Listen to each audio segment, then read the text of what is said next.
जय श्री कृष्णा, जय सिया राम। दोस्तों, श्री रामचंद्र जी और श्री कृष्ण जी ही परम ब्रह्म हैं। अब फिर महाराज निमि पूछ रहे हैं कि योगीश्वरों, आप लोग कृपा करके बतलाइए कि भगवान किस समय किस रंग का कौन सा आकार स्वीकार करते हैं और मनुष्य किन नामों और विधियों से उनकी उपासना करते हैं। अब नवे योगीश्वर करभाजन जी महाराज ने कहा, राजन, 4 युग है, सत्य, त्रेता, द्वापर और कली। इन युगों में भगवान के अनेकों रंग, नाम और आकृतियां होती हैं तथा विभिन्न विधियों से उनकी पूजा की जाती है। सतयुग में भगवान के श्री विग्रह का रंग होता है श्वेत, उनके 4 भुजाएं और सिर पर जटा होती है तथा वे वल्कल का ही वस्त्र पहनते हैं। काले मृग का चर्म, यज्ञोपवीत, रुद्राक्षी माला, दंड और कमंडलू धारण करते हैं। सत्य युग में मनुष्य बड़े शांत, परस्पर बैर रहित, सबके हितैषी और समदर्शी होते हैं।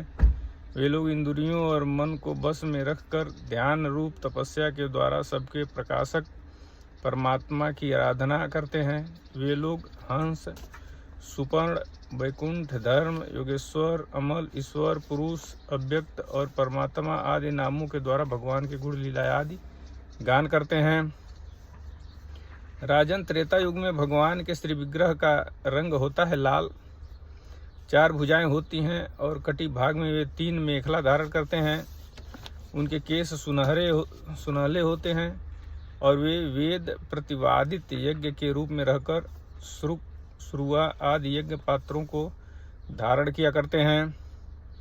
उस युग के मनुष्य अपने धर्म में बड़ी निष्ठा रखने वाले और वेदों के अध्यापन में बड़े प्रवीण होते हैं। वे लोग ऋग्वेद, यजुर्वेद और सामवेद वेद त्रयी के द्वारा सर्ववेद स्वरूप देवाधिदेव भगवान श्री हरि की आराधना करते हैं। त्रेता युग में अधिकांश लोग विष्णु यज्ञ, पृष्णनिगर्भ, सर्वदेव, उरुक्रम, वृषाकपि, जयंत और उरुगाय आदि नामों से उनके गुण और लीला आदि का कीर्तन करते हैं। राजन, द्वापर युग में भगवान के श्री विग्रह का रंग होता है सांवला। वे पीताम्बर तथा शंख, चक्र, गदा आदि अपने आयुध धारण करते हैं। वक्ष स्थल पर श्री वत्स का चिन्ह, भृगुलता, कस्तुम्भमणि आदि लक्षणों से पहचाने जाते हैं। राजन, उस समय जिज्ञासु मनुष्य महाराजों के चिन्ह, छत्र, चंवर आदि से युक्त परम पुरुष भगवान की वैदिक और तांत्रिक विधि से आराधना करते हैं। वे लोग इस प्रकार भगवान की स्तुति करते हैं, हे ज्ञान स्वरूप भगवान वासुदेव एवं क्रिया शक्ति रूप संकर्षण, हम आपको बार बार नमस्कार करते हैं। भगवान प्रबुद्ध और अनिरुद्ध के रूप में हम आपको नमस्कार करते हैं। ऋषि, नारायण, महात्मा, नर, विश्वेश्वर, विश्वरूप और सर्वभूतात्मा भगवान को हम नमस्कार करते हैं। राजन, द्वापर युग में इस प्रकार लोग जगदीश्वर भगवान की स्तुति करते हैं। अब कलयुग में अनेक तंत्रों के विधि विधान से भगवान की जैसी पूजा की जाती है उसका वर्णन सुनो। कलयुग में भगवान श्री विग्रह होता है कृष्णवर्ण, काले रंग का, जैसे नीलम मणि में से उज्ज्वल कांति धारा निकलती रहती है, वैसे ही उनके अंग की छठा भी उज्ज्वल होती है। वे हृदय आदि अंग, कस्तूभ आदि उपांग, सुदर्शन आदि अस्त्र और सुनंद प्रभृष्टि पार्षदों से संयुक्त रहते हैं। कलयुग में श्रेष्ठ बुद्धि संपन्न पुरुष ऐसे यज्ञों के द्वारा उनकी आराधना करते हैं जिनमें नाम, गुण, लीला आदि के कीर्तन की प्रधानता रहती है। वे लोग भगवान की स्तुति इस प्रकार करते हैं, प्रभु आप शरणागत रक्षक हैं, आपके चरणाविंद सदा सर्वदा ध्यान करने योग्य, माया मोह के कारण होने वाले सांसारिक पराजियों का अंत कर देने वाले तथा भक्तों की समस्त अभिष्ट वस्तुओं का दान करने वाले कामधेनु स्वरूप हैं। वे तीर्थों को भी तीर्थ बनाने वाले स्वयं परम तीर्थ स्वरूप हैं। शिव, ब्रह्मा आदि बड़े बड़े देवता उन्हें नमस्कार करते हैं और चाहे जो कोई उनकी शरण में आ जाए उसे स्वीकार कर लेते हैं। सेवकों की समस्त आरती और विपत्ति के नाशक तथा संसार सागर से पार जाने के लिए जहाज हैं। महापुरुष, मैं आपके उन्हीं चरणाबिंदों की वंदना करता हूँ। भगवान, आपके चरण कमलों की महिमा कौन कहे। रामावतार में अपने पिता दशरथ जी के वचनों से देवताओं के लिए भी वांछनीय और दुस्जय दुस्सज राज्य लक्ष्मी को छोड़कर आपके चरण कमल बन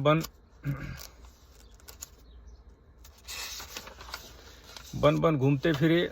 सचमुच आप धर्मनिष्ठता की सीमा है और महापुरुष अपनी प्रेयसी सीता जी के चाहने पर जानबूझकर आपके चरण कमल माया मृग के पीछे दौड़ते रहे।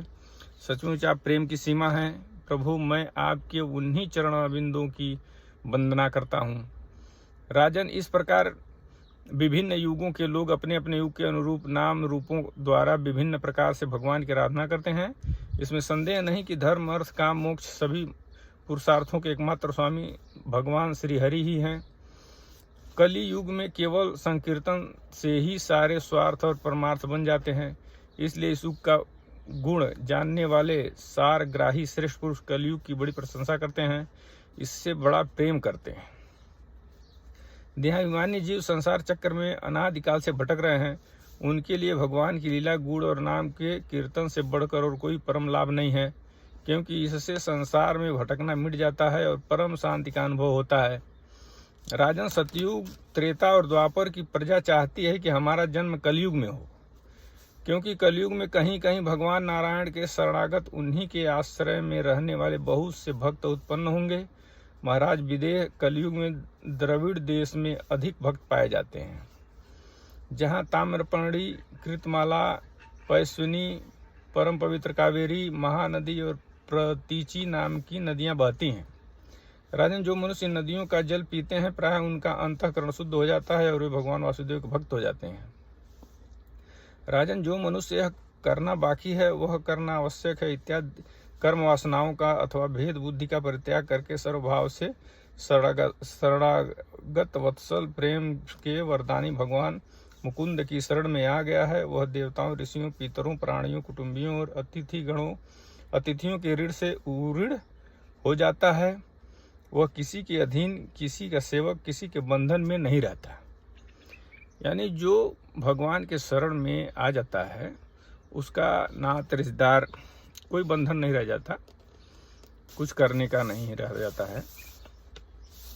जो प्रेमी भक्त अपने प्रियतम भगवान के चरण कमलों का अनन्य भाव से दूसरी भावनाओं, आस्थाओं, वृत्तियों और प्रवृत्तियों को छोड़कर भजन करता है, उससे पहली बात तो यह है कि पाप कर्म होते ही नहीं, परंतु कभी किसी प्रकार हो भी जाए तो परम पुरुष भगवान श्री हरि उसके हृदय में बैठकर वह सब धो बहा देते हैं और उसके हृदय को शुद्ध कर देते हैं।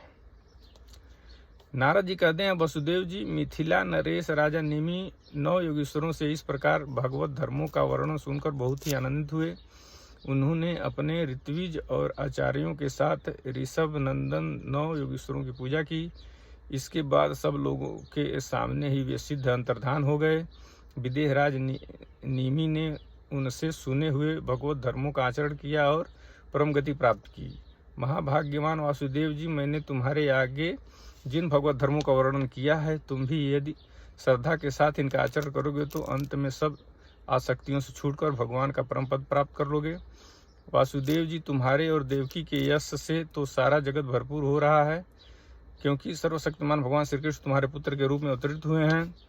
तुम लोगों ने भगवान के दर्शन, आलिंगन तथा बातचीत करने, उन्हें सुलाने, बैठाने, खिलाने आदि के द्वारा वात्सल्य स्नेह करके अपना हृदय शुद्ध कर लिया है। तुम परम पवित्र हो गए हो।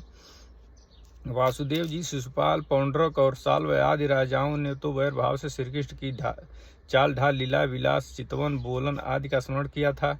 वह भी नियमानुसार नहीं सोते, बैठते, चलते फिरते स्वाभाविक रूप से ही, फिर भी उनकी चित्तवृत्ति श्री कृष्णकार हो गई और वे सारूप्य मुक्ति के अधिकारी हुए। फिर जो लोग प्रेम भाव और अनुराग से श्री कृष्ण का चिंतन करते हैं, उन्हें श्री कृष्ण की प्राप्ति होने में कोई संदेह नहीं है। वासुदेव जी, तुम श्री कृष्ण को केवल अपना पुत्र ही मत समझो। वे सर्वात्मा, सर्वेश्वर, कारणातीत और अविनाशी हैं। उन्होंने लीला के लिए मनुष्य रूप प्रकट करके अपना ऐश्वर्य छिपा रखा है। वे पृथ्वी के भारभूत राज वेशधारी असुरों का नाश और संतों की रक्षा करने के लिए तथा जीवों को परम शांति और मुक्ति देने के लिए ही अवतीर्ण हुए हैं और इसी के लिए जगत में उनकी कीर्ति भी गाई जाती है। सुखदेव जी कहते हैं, प्रिय परीक्षित, नारद जी के मुख से यह सब सुनकर परम भाग्यवान वासुदेव जी और परम भाग्यवती देवकी जी को बड़ा ही विस्मय हुआ। उनमें जो कुछ माया मोह अवशेष था उसे उन्होंने तत्क्षण छोड़ दिया।